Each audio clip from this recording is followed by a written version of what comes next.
Study writer return চ্যানেলে সকলকে স্বাগত। আজ পঞ্চম শ্রেণীর রায় মার্টিন প্রশ্নবিচিত্র 2025 এই বইটি থেকে পেজ নাম্বার 12 বাংলা বিষয়ের প্রথম পর্যায়ক্রমিক মূল্যায়নের 7 নম্বর এবং 8 নম্বর স্কুলের প্রশ্নপত্র দুটি আমি আলোচনা করে দেব।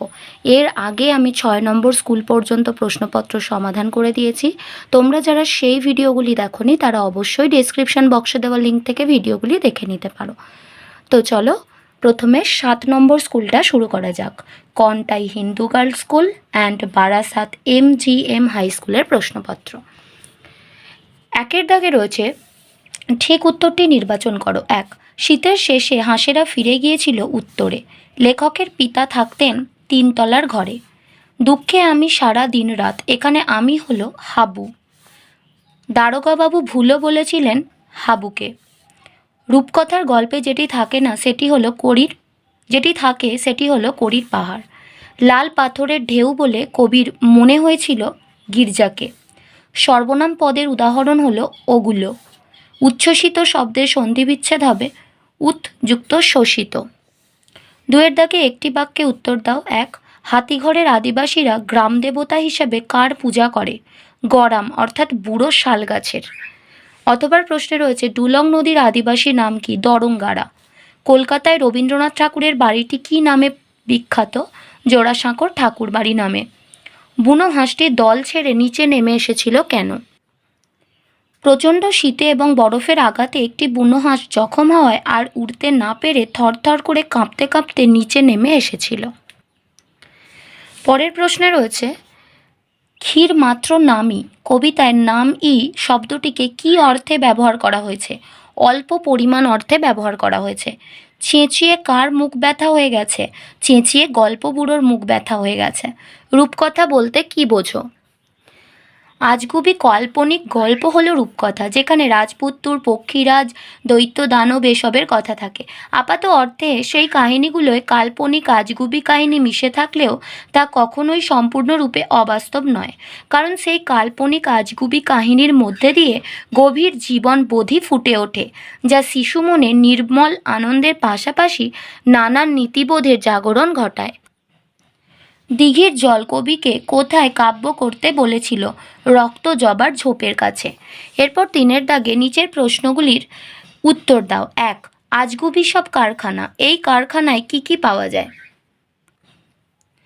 আজগুবি সব কারখানা মানে গল্পবুড়োর ঝোলায় বিভিন্ন রকমের মন ভোলানো রূপকথার গল্প আছে, যেমন দৈত্য, দানব, যক্ষীরাজ, পক্ষীরাজ, রাজপুত্তুর থেকে শুরু করে সারি সারি কড়ির পাহাড়, চোখ ধাঁধানো হীরেমাণিকের গল্প, সোনার কাঠি ও ময়নামতির গল্প এবং তেপান্তরের মাঠ, হট্টমেলার হাট ও কেশবতী নন্দিনীর গল্প প্রভৃতি।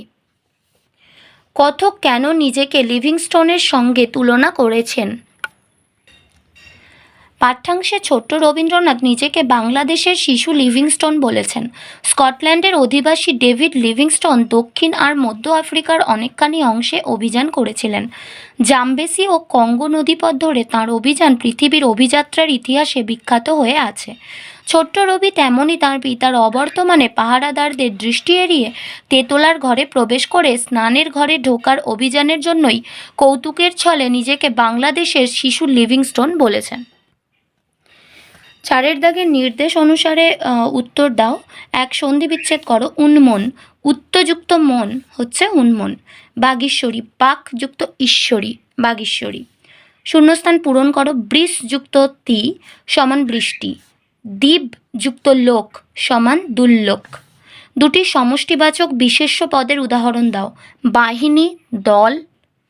এছাড়া ফৌজ লিখতে পারো। বাক্যটি থেকে সর্বনাম ও ক্রিয়াপদ খুঁজে লেখো। আমি চিঠিটা লিখে বাড়ি যাব। এখানে আমি হলো সর্বনাম, লিখে আর যাব এই দুটো হচ্ছে এখানে ক্রিয়াপদ, যেখানে লিখেটা হচ্ছে অসমাপিকা ক্রিয়া আর যাবটা হচ্ছে সমাপিকা ক্রিয়া।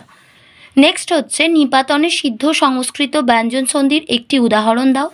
তৎযুক্ত কর সমান তস্কর। সকর্মক ক্রিয়াযুক্ত একটি বাক্য গঠন করো। আমি ভাত খাই। এখানে ভাত হলো কর্ম। এখানেই আমরা 7 নম্বর স্কুলের প্রশ্নপত্রটা শেষ করছি। তো 8 নম্বর স্কুলের প্রশ্নপত্রটা শুরু করার আগে তোমাদের কাছে আমার একটাই অনুরোধ, তোমরা যদি আমাদের চ্যানেলে নতুন হয়ে থাকো তাহলে অবশ্যই আমাদের ছোট্ট চ্যানেলটিকে সাবস্ক্রাইব করে আমাদের পাশে থেকো, আর নতুন নতুন ভিডিও পাওয়ার জন্য আমাদের চ্যানেলটিকে ফলো করো। আর ভিডিওটি যদি ভালো লেগে থাকে তাহলে অবশ্যই ভিডিওটিতে একটা লাইক দিও, এতে নতুন নতুন ভিডিও বানাতে আমি আরও উৎসাহ পাবো। আর অবশ্যই তোমাদের কী ধরনের ভিডিও লাগবে সেটাও কমেন্টের মাধ্যমে আমাদেরকে জানিও। তাহলে এবার আমরা 8 নম্বর স্কুল অর্থাৎ Chandannagar municipal corporation school cluster and Bandra MSPC high স্কুলের প্রশ্নপত্র সমাধান করব। একের দাগে রয়েছে সঠিক উত্তরটি বেছে নিয়ে লেখো। এতোয়া শব্দটির অর্থ রবিবার। শূরবীর ছিলেন একজন আদিবাসী রাজা। জোনাকি এক ধরনের পোকা। দরবার শব্দটির অর্থ হলো সভা। হাবু থানায় নালিশ জানাতে গিয়েছিল ভোরে। হাবু থানায় গিয়েছিল অভিযোগ জানাতে। দুয়ের দাগে রয়েছে নিচের প্রশ্নগুলির যথাযথ উত্তর দাও। 1. গাঁয়ের বুড়ো সর্দারের নাম কি? মঙ্গল। ওয়েসিস শব্দটির অর্থ কি? মরুদ্যান। হাবু কেন কেঁদে কেঁদে মরছিল? দাদাদের পোষা প্রাণীদের গন্ধে হাবুর প্রাণ ওষ্ঠাগত, তাই সে কেঁদে কেঁদে মরছিল। শীতকালে কেমন হাওয়া বইছে? উত্তরে শীতল হাওয়া বইছে। আর তারে মনে নেই।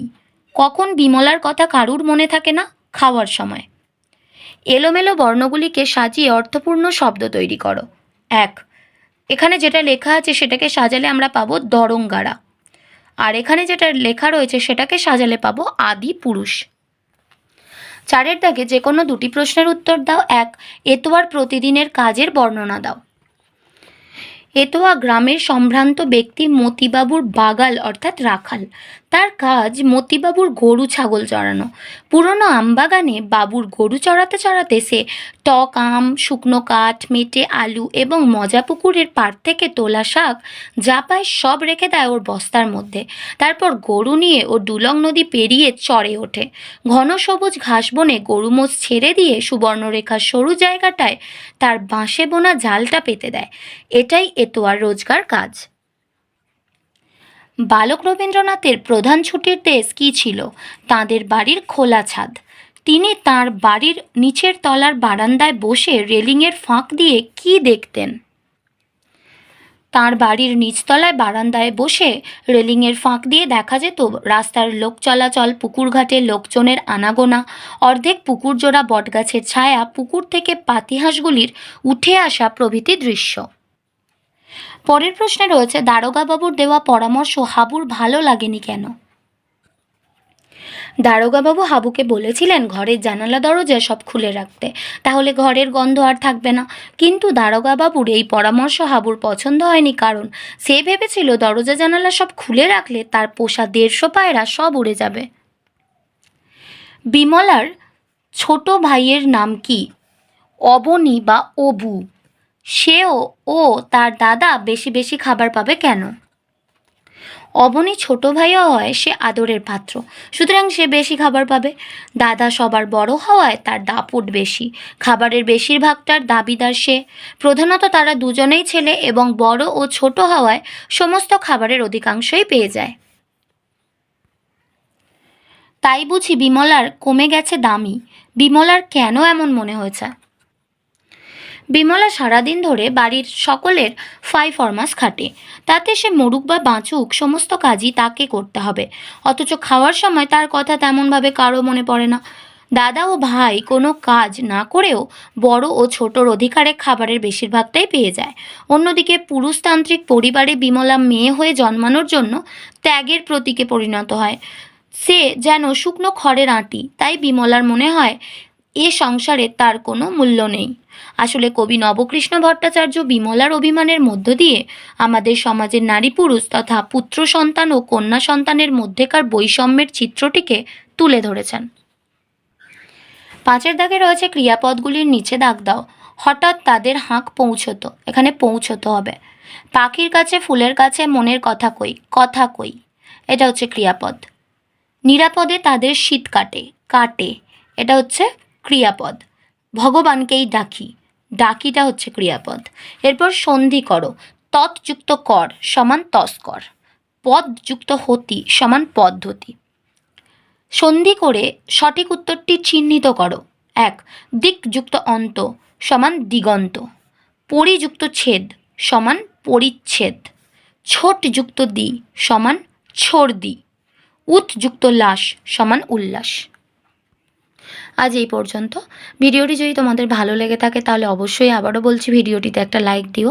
আর পড়াশোনা সংক্রান্ত এরকম আরও ভিডিও পেতে আমাদের চ্যানেলটি সাবস্ক্রাইব করে পাশে থাকা বেল আইকনটি প্রেস করো, যাতে আমাদের চ্যানেলে আপলোড করা ভিডিওর নোটিফিকেশন সবার আগে তোমার ফোনে পৌঁছে যায়। ভালো থেকো, খুব তাড়াতাড়ি ফিরে আসবো নেক্সট ভিডিওতে। Thanks for watching.